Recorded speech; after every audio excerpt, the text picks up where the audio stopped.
Hey, welcome to the No Guts, No Game podcast. This podcast is dedicated to help you navigate the journey of buying a Sandler franchise. So whether you've just started the investigation or you're knee deep into the decision process, we've got you covered. Hi, I'm Dave Mattson, Executive Chairman and President of Franchising here at Sandler. In each episode, I'm interviewing a Sandler franchisee who is in your shoes. Now, maybe they were investigating 2 years ago or 2 months ago, but they're gonna share their experiences, their insights, the questions that they had when they were sitting in your chair.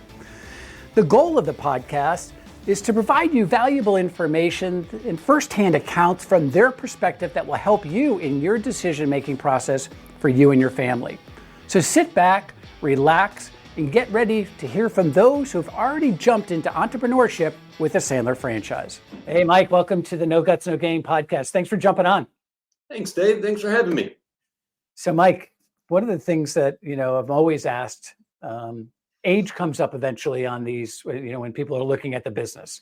Sure. And it's either, hey, I don't know, I'm late in my career, I don't want to do that. Or on the other side is, hey, I don't know if I've got enough gray hair. I've got enough hair. Yep.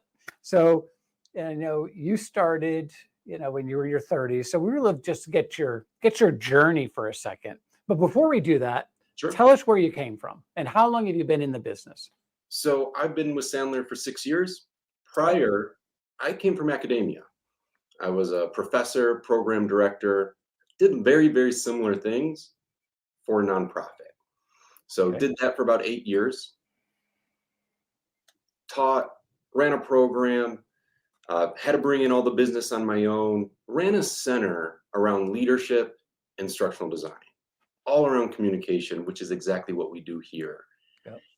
Was doing that for 8 years. I took a full year off. And not everyone has that luxury, but I was starting to think of what's my purpose? Where am I headed? Yeah. And I was looking at doing sales. I was looking at doing consulting, maybe going into HR. I wanted to leave academia.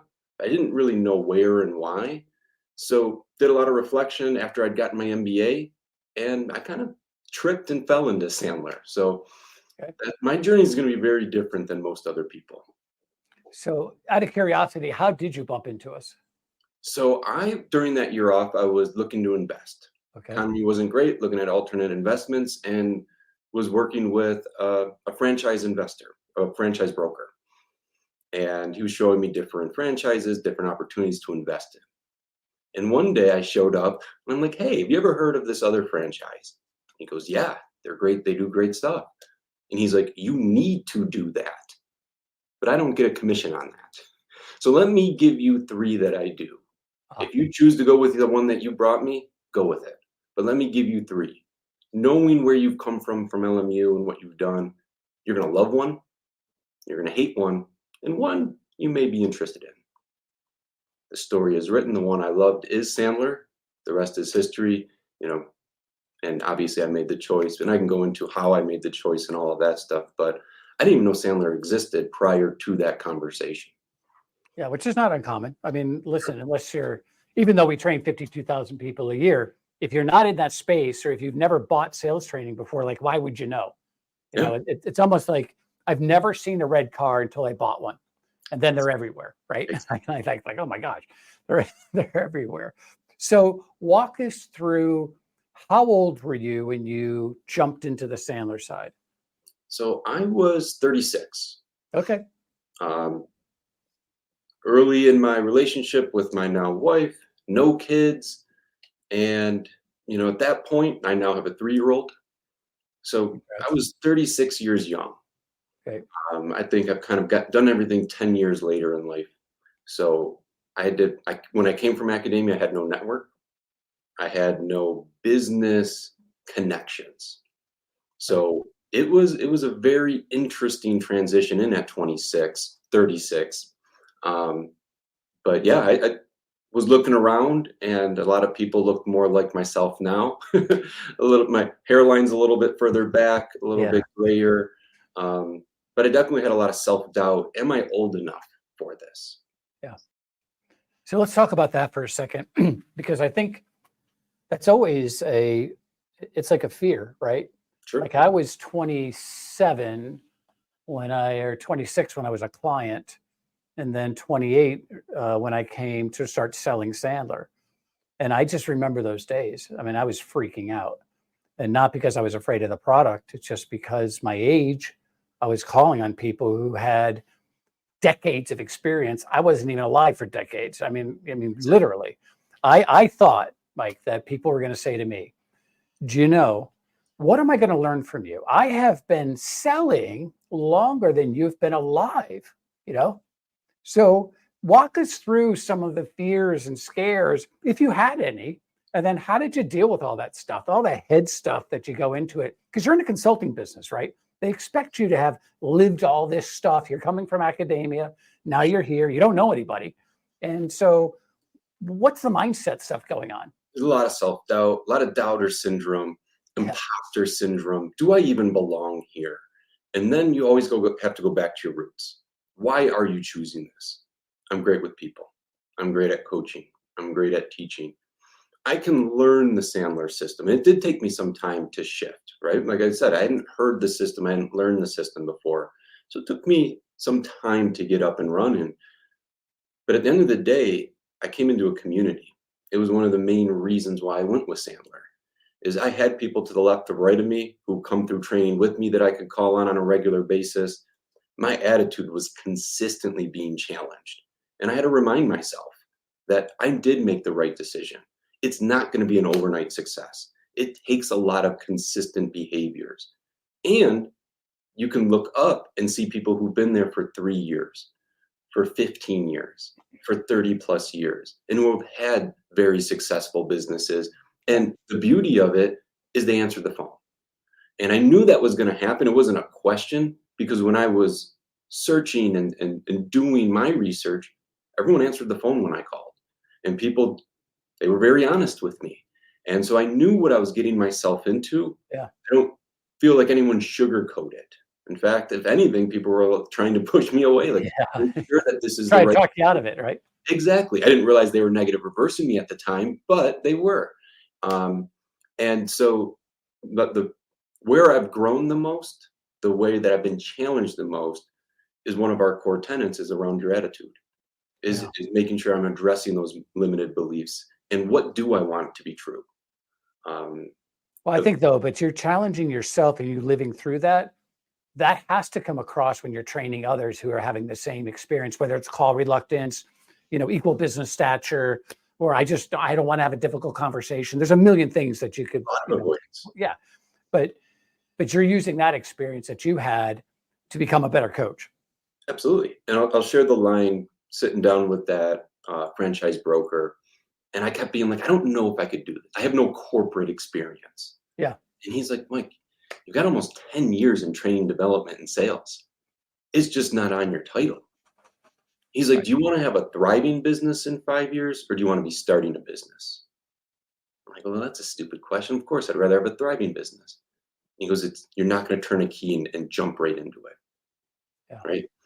It's not good. It's going to be a process.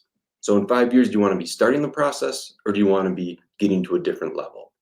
And, on 5 years, I reflected on that comment, and I'd gotten to a different level in my career at that point, and I can share my journey of, it was a lot of lessons learned. I don't like the phrase 2 steps forward, 1 back.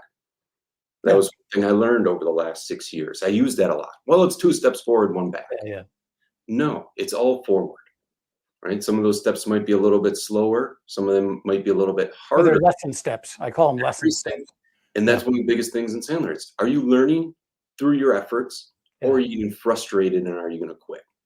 And it's using everything as a lesson, using everything as, what am I going to learn from it? And it took me about 18 months to really take the rule from the conceptual level, from the own it level, to then own it and believe it. Yeah. It took me, I had that self-doubt, that doubting syndrome for many months. Well, as an entrepreneur, I'm not even sure that ever goes away. So I could been here 38 years. I second guess myself every single day. Each level, it's a little bit different. It comes in a different wave. Exactly. And the better you get at it, the faster you can bounce back. So talk to me about, you came from academia. Yep. Yes, you were doing seminars. Yes, you were in the learning and development business, but you were not in the account development business, right? So, or the sales business, I'll call it the sales side. So talk to me about, you're young in your mind, you've got all this stuff going on, which is very natural. And how did you either learn it, switch it so you had confidence and conviction as you're teaching sales training when you've never sold the way that we would traditionally call selling? Like how did you do it? Like, what was the prep time? I know what mine was, but what did you do to get to that mindset that you bring value? So it's believing what you do. And similar to yourself, it was countless hours prepping and preparing. I'm a true believer, you got to walk the walk. And I had a lot of self-doubt when I started my business. Is I was teaching professionals to do things that I was just getting started with in a certain level. So first and foremost, learning the system is I had to get in there and do it. We learned so much by doing. And then I was very honest, right? If someone asks, well, how can you help me? Well, I would just reverse them. Yeah. I would make it more about them. Because in our world, it really is about growth. It's about communication. It's about fit. Not everyone is the right fit for development. Some people are looking for a quick fix or a book or something. Not everyone's made for a several month, several year commitment. And that is something I did bring in from my previous experiences. I looked for 2-year commitments out of my organizations. So that came natural. But the actual process, the actual sales, that took me a lot of time in prepping the material and then doing it, right? Yeah. Working with leaders, when you're working with sales prep, you got to do it. You can't. For me, I took about 10 hours of prep for every 1 hour of, let's say, instruction in the beginning, because the initial essentials program is either 60 to 90 minutes, depending on how you run it. Mm-hmm. It would take me 10 hours to get myself ready. In the beginning, it probably took me longer. Yep. Because again, I didn't have 20 years of a sales experience, and you didn't have that either. So that actually helped me know the material. Yep. But the transition for me was actually when I heard all of the stories that my clients were bringing me. And I knew they were looking to me for the answer, but it was really the Sandler answer, right? It wasn't Dave inserting himself into the Sandler methodology to give them that. It was just me almost spewing David Sandler live as an example. Sure. And when I started role playing and doing those things and helping them through their problems, I actually grabbed onto their experiences. And when that happened, it was over. I was in the left lane, not to be stopped. But that's how I actually grabbed onto their experiences, because I heard enough of them and I was helping them and I knew the answer. And then it just kind of went away after time. For me personally. And with selling, there's 2 avenues. There's doing it in the field, working with your clients, but then also the network. Yeah. Where I was regularly role playing and engaging with those who were mentors in our world. I would sit down with my coach on a regular basis. And when something came up where, I was looking for, how would you address this? Or what would be a good question to ask in this way? And then I just run it by my coach. And so it was a constant momentum building. And you said it earlier, I'll say, I still don't have all the answers, and I never will. And once you believe that, I think you're at a point where you're no longer growing, right? But you're always being curious and you're always open to it. It's much different to have it 6 years in the business than when you're 6 days or 6 weeks or 6 months. Exactly. And, sometimes you just got to see it to believe it. And, but you have to have that growth mindset. You got to have that curiosity. And nobody has the right answers. And once you're comfortable with that, but you're also confident and you're competent. Yeah. Right? People will see through someone who's going in there a little standoff. Confident. Confidence equals confidence, and confidence equals competence. Yeah. So they bridge each other. What are you finding as far as your client base look like? Are you finding that you're gravitating towards people, and because we're talking about age here for a second, Sure. in the same age group? Or are you finding I've got newer people that have no experience right out of college, people in their 30s and 40s, Dave, I've got even people in their 60s. I mean, what are you finding that's gravitating towards you? So for me, obviously the age was the fear. And someone even said that, hey, you should stick with people who are younger than you. I was like, no. For me, it's a mindset. I gravitate those who have the mindset for growth, Yep. those who are willing. And once I really identified that as age is but a number, it doesn't matter. I don't believe you can't teach an old dog new tricks. I do believe that if you want to grow, if you want to do different, we can work together. So Yeah. once that was really the core tenet of one of my business values, I've got some people who are fresh out of college. I got people who've never sold before. I've got people who have had their business 15, 25 years, and they're like, Mike, where were you 15, 25 years ago? Most people who come to me, Dave, they say, I don't want to sound like a traditional salesperson. I don't want to be that used car salesperson from the 80s. The one they see in the movies. Yeah, Right. I want to be someone who's consultative. I want to be someone who's listening. I don't want to be that high energy, someone who's showing up with commission breath and trying, that's not what we do. And I think by the time of our first deep dive is over, they're evaluating us. It's very rare you show up in a sales call to the product you're buying, right? We sell sales training. So sometimes someone will They're show up. buying you. I want my people to do what you're doing, Mike. That's what they're buying. Yeah, and they're really putting you up to say, hey, do I want to talk like this? Do I want to learn like this through my prospect? It's not about, how old is he? How young is he?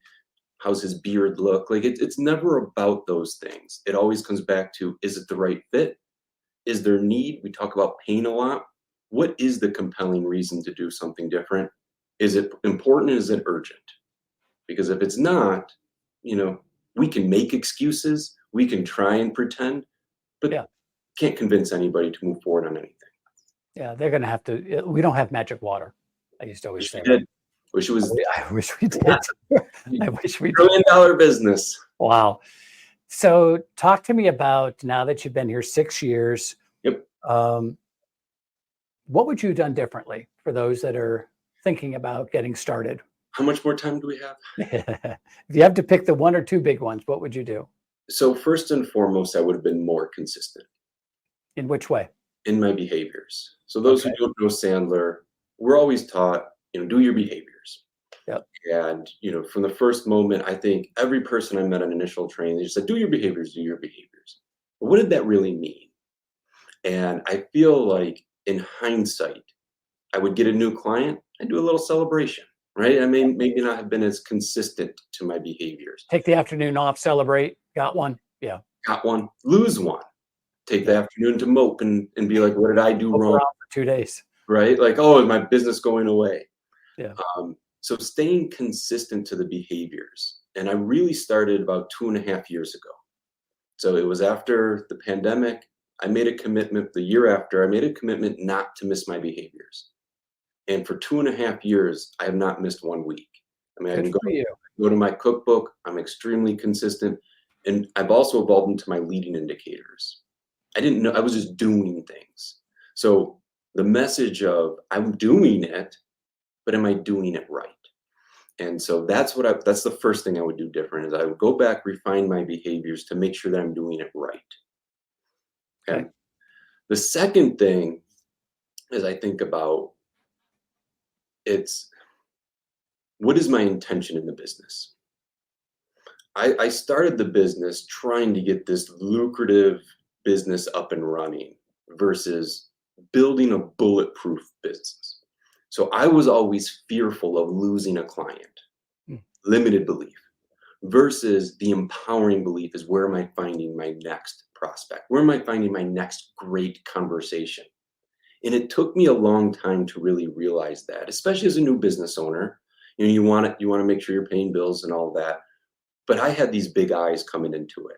And it took me some time. And if I can go back to my first day, I wouldn't be fearful of losing a client. I would be excited about finding my next one. Yeah. Right. It would help me sleep at night on those days where it's like, hey, where's the next person? Half full. You mentioned earlier about the red car. Is really, for me, it's butterflies. The law of attraction for me, whenever I see a butterfly, it reminds me is there's so many opportunities out there. and is that next great opportunity coming from, versus where am I going to lose? Who's going to leave? That's life. So once I really shifted to that empowering belief of, I know if I do my behaviors consistent, it's tried and true. Some months will be better than others. Some months will be great. You'll hit new records. You'll hit new lows. Those are all facts of sales. But if you have the right mindset, that even in the downtime, that next great opportunity is coming, and you go in with the right mindset, the qualifying mindset.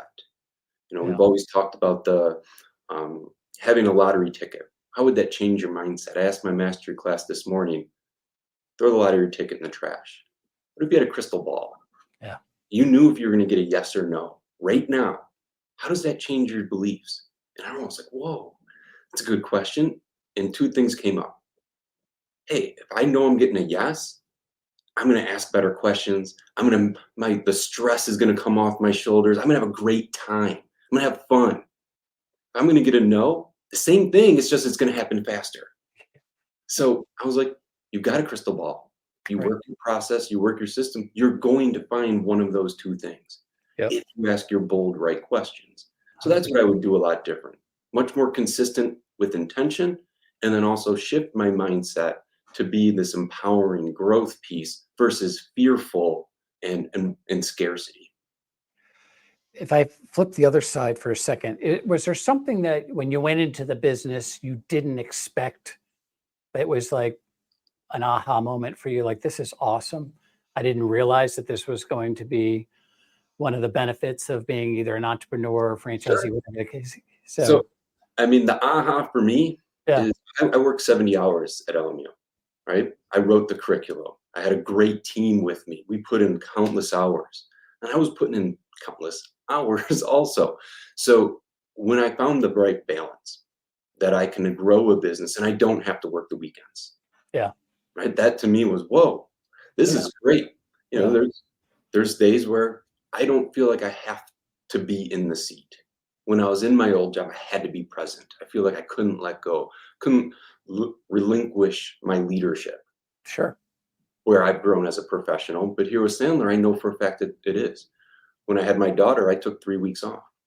The network was here to help me, and I could step away. I built a good business. And that's when I realized I'd found the balance. I found balance between a very successful business and why we're here. And that's one thing that I've loved. I've been able to bring her to swim lessons. I can pick her up and drive her to school. She comes in my office in the morning and greets me with a kiss and a hug, and everyone loves it. It's awesome. To me, that was the amazing piece. It's the balance of life to a good business. Yeah, I tell you, I don't think when you go into the business you think about that type of stuff. You have something special. You've got a 3-year-old, right? And lots of times when I talk to people, they're saying, I don't even know my first child's name. Like, I was on the road all the time. When I go home, I know the younger ones, but the older ones have to wear name tags. Like, I just don't know who they are. And they're trying to make up for that. You actually are blessed by, you are doing that immediately for the first one. And that was the intention. I wouldn't have been able to do it in the past life. When I took that year off to reevaluate, what do I need from this? What do I need from life, my next job, my career? And that was a very important piece. And when I found Sandler and I looked at what I could do, it was a lot of work to get started. I'm not going to downplay the first year, right? The first year, you got to work hard. You got to, do the behaviors. You got to I was networking. A lot of self-discovery. A lot of self-discovery. I talked to more people in that year than I had done in the previous 15 years. So I was out there meeting people. I didn't come from a business network, right? I'd come from academia. So it was a lot of setting the foundations. Now I work hard, but I work with focus and being able to understand the difference in those two things. I think it was 21 or 22. That was my core initiative for the year, is how do I focus? Because I can easily find, here we are in 2024. If you got a phone, you got an office, right? So I was working all around the clock, and I didn't want to have work when I'm being a father. And yes, when they're 1 and 2, they're little potatoes, it's different, but it's setting that behavior from the beginning. Are there days that sometimes I have to work a little bit later? Sure. There's exceptions to the rules, but it's not my normal. Yeah. And that's what really matters for me is I'm always there when I need to be there. I can be flexible, and still have a great business, right? Sometimes people feel like if they step away or they don't focus, they lose their momentum, they Yeah. lose Yeah. everything. They're going to pay a price in some way, shape, or fashion. It's not true. The goal is building a bulletproof business. So last question for you. Excited about the future? Absolutely. And going back to my mindset is all about building tiers. For me, once I realized it wasn't starting with the last tier, that didn't Yeah. happen. For me, I'm always optimistic about what the next step is. I have a great visual. It's around the momentum, kind of like an avalanche. I've got a really cool business. I got really cool clients. I haven't met most of my future clients yet. And that's really fun to think about. Learning new businesses, new ideas, as we evolve into the future of sales. Mm-hmm. How do we evolve? And that's fun. That's fun to be around Sandler when you're around the best in the world at doing it. What are they doing? So, am I excited? Absolutely. Right? Excited for where my business is going, where the profession is going, and where the industry is going. If we're not learning, we're not continuously adapting, we are falling behind. And that's the cool thing of, yes, I'm an entrepreneur. When I look to the left and the right of me, it's myself that holds me accountable. But if I connect into the network, which I do regularly, and I hear the great things, it's like, never thought of that. Yeah, it And drives you. it forces you out of your silo, forces you into the future, and that's where we grow as entrepreneurs. So very excited about the future, very excited about different programs, the different curriculum, different things that we're offering. And, with excitement comes a little bit of anxiety, right? We got to step into the future. Always stretching. Outside your comfort zone. And I'm ready for that, right? It's not like you're stepping way outside. It's learn, it's growth, and it's always. Well, you're doing what you expect your clients to do, which is to continually be focused on personal growth, professional growth, all that stuff, getting out of your comfort zone on a daily basis. You're living it. You expect it from your clients. And I do think that's what the future is going to hold. There's just so many unknowns coming down the pike, but it's exciting. I mean, it's just an exciting time to be here. At the end of the day, we're in the communication business. We are. How do you work with other people? And as long as there's 8 billion people on this planet, yeah, you need 100 of them. Yeah. Hey, listen, I appreciate you jumping on today. I know you're super busy, and I'm proud of what you've done over there, and the fact that you're now a proud father. And she's making her appearance in the training programs, which is awesome. Hopefully she doesn't ask you for a royalty down the road. But I'll see you at the upcoming conference. And again, thanks for jumping on. Appreciate you. Always a pleasure. See you. For more information on Sandler franchising opportunities, go to sandler.com/franchising. And don't forget to subscribe to the No Guts, No Gain podcast on your favorite app.